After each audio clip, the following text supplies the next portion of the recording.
6-4, 6 love. Read those numbers again. 6-4, 6 love. That was the scoreline the last time Alex Eala and Mirra Andreeva shared a tennis court in competition, and if you think it happened last month or last week, you'd be wrong. It happened in September 2022, on Court 11 at the US Open, in a junior quarterfinal that almost nobody watched. Eala was 17. Andreeva was 15.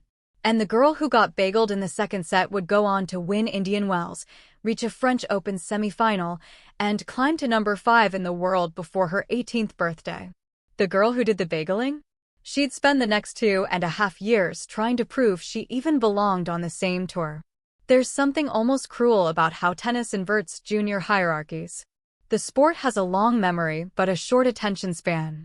What happens at the Junior Grand Slams matters enormously in the moment and almost not at all 6 months later. Eala won that 2022 US Open Junior title without dropping a set, becoming the first Filipino player, male or female, to win any Grand Slam singles title at any level.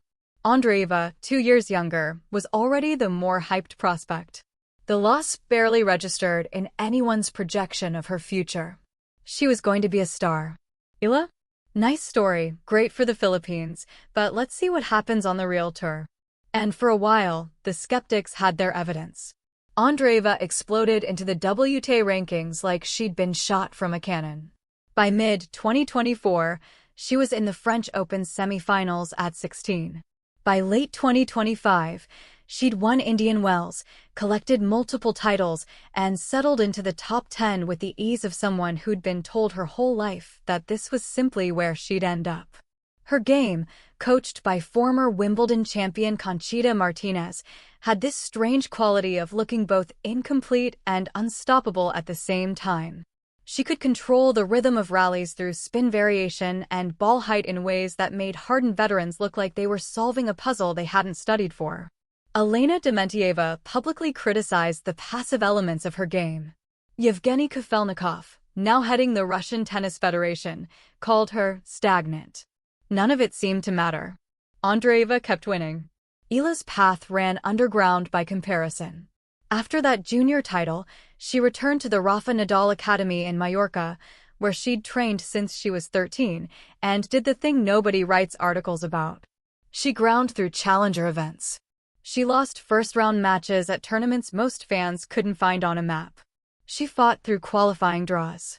She climbed from outside the top 200 to inside the top 100 with the patience of someone laying bricks, one at a time, in a country where the building she was constructing didn't have an audience.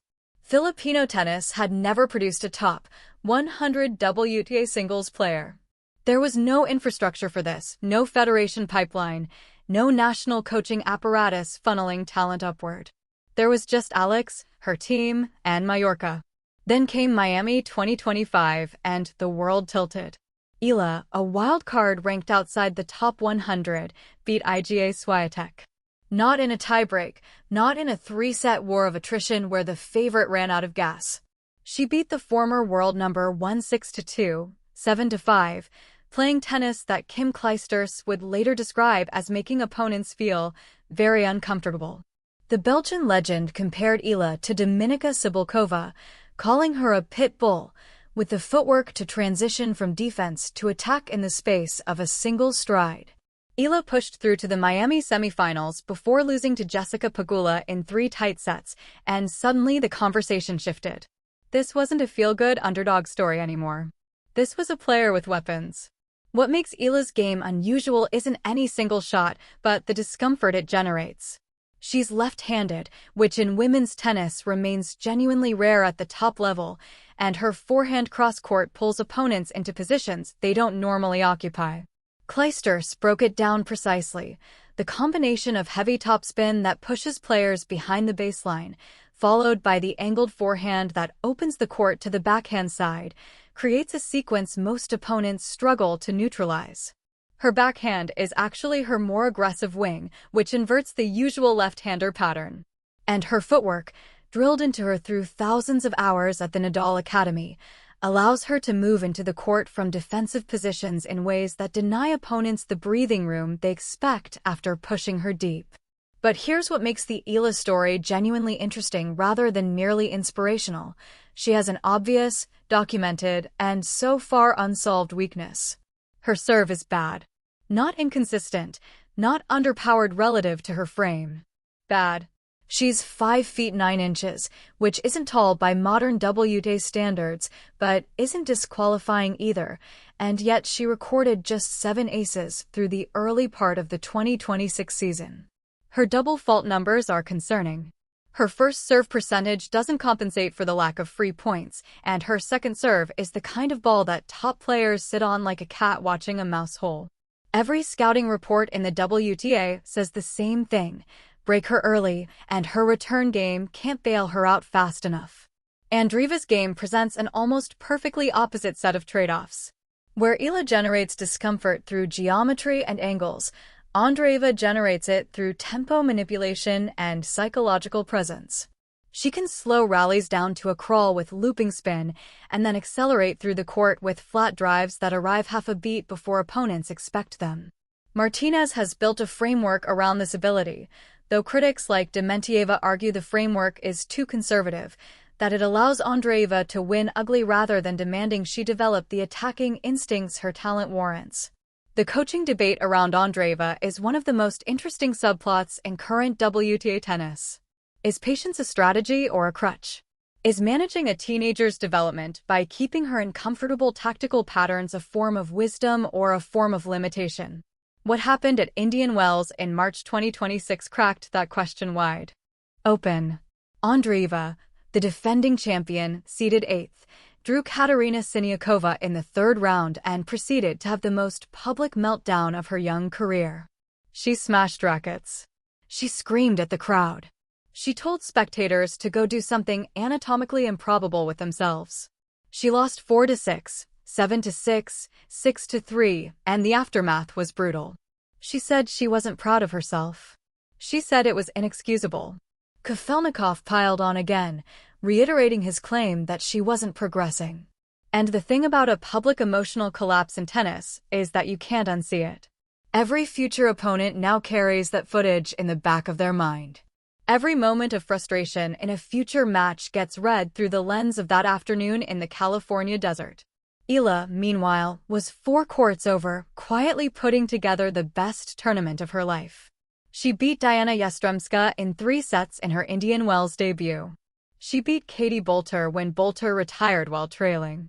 She beat Coco Gauff, the 4th seed, 6-2 in the first set of their 3rd round match before Gauff retired at 0-2 in the second with a physical issue. She reached the round of 16 before Linda Noskova flattened her 6-2, 6-0 in a match that lasted less than an hour. That Noskova loss mattered because it showed what happens when Eala's serve gets targeted by a player who doesn't flinch. But the overall trajectory was clear. Eala climbed to a career-high ranking of 29 on the strength of that run. She was a seeded player at a WTA 1000 for the first time. She belonged, and the rankings said so in language nobody could argue with. So when Andreeva won the Macau exhibition match against Eala in December 2025, 6-4, 6-2, and then cheerfully thanked Eala for taking it easy on her, you could read that comment 2 ways. It was either a playful acknowledgement that exhibition matches are meaningless, or it was the kind of throwaway remark that lands differently when the person you said it to starts climbing into your competitive airspace. Athletes remember everything. They file away comments the way squirrels file away acorns, and they dig them up when winter comes. What the 2026 season revealed about these 2 players goes beyond their rankings or results. It revealed how differently they process adversity and how those different processing styles produce different kinds of vulnerability. Andreeva runs hot. When she's locked in, the confidence radiates off her like heat from pavement, and she plays with a swagger that can intimidate opponents before the first ball is struck.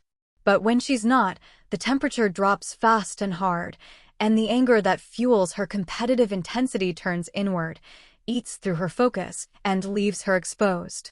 Indian Wells was the worst version of this, but it's not an outlier.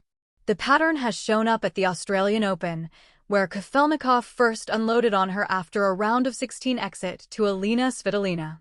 It showed up again in Stuttgart just days ago, where she reached the semifinals before Rybakina dismantled her 7-5, 6-1, winning 8 of the last 9 games once she found her range. Andreeva competes at the highest level, loses with emotional turbulence, resets, and competes again. The cycle is rapid and public. Eala absorbs. After the Noskova loss at Indian Wells, she called it a learning experience and said she left the tournament with happiness. After Karolina Muchova crushed her 6-0, 6-2 in the Miami round of 16, she said she was setting her sights on Linz. After Leylah Fernandez beat her 6-1, 6-4 in the first round at Stuttgart just a week ago, she simply moved on. There's no meltdown footage. There's no press conference outburst. There's also, her critics would argue, no signature win that doesn't come with an asterisk. The Goff victory at Indian Wells ended in a retirement. The Swiatek win at Miami 2025 was extraordinary, but it was a single match in a single tournament. The serve hasn't meaningfully improved. The consistency Clijsters identified as the next frontier hasn't arrived yet. This is where the generational conversation gets genuinely complicated rather than just narratively convenient. We want Eala versus Andreeva to be a clean rivalry, a next-gen takeover, a pair of former junior combatants who'll define the WTA's future. The content practically writes itself, and the junior history gives it a beautiful foundation. That 6-4, 6-0 quarterfinal at the 2022 US Open is the kind of origin story that sports documentaries dream about.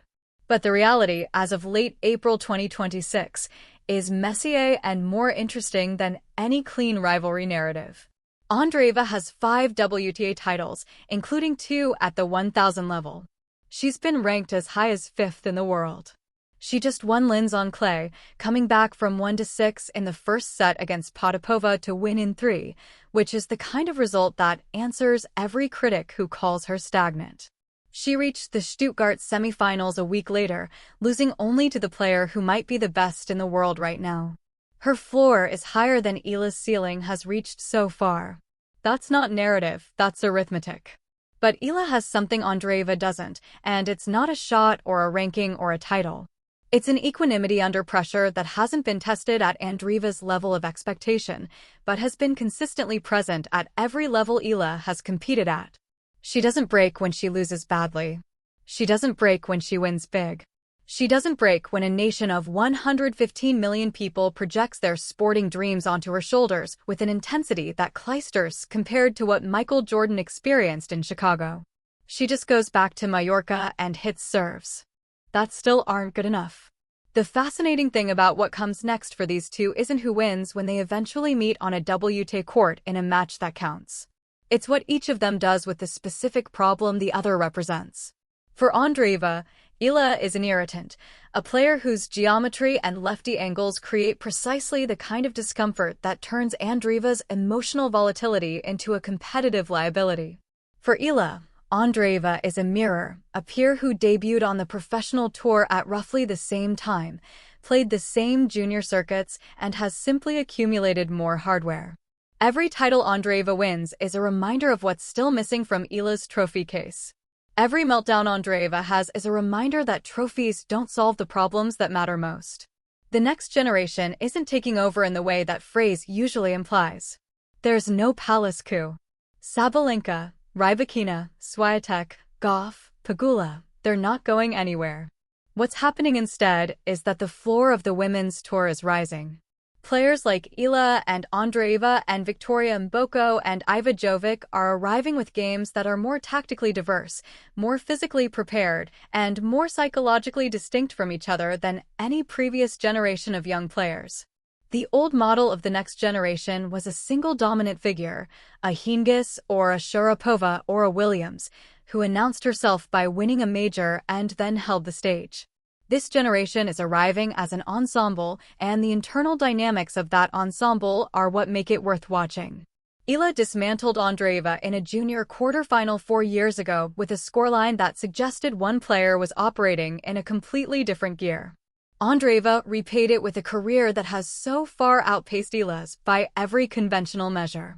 The score between them in the only competitive match they've played as professionals doesn't exist yet.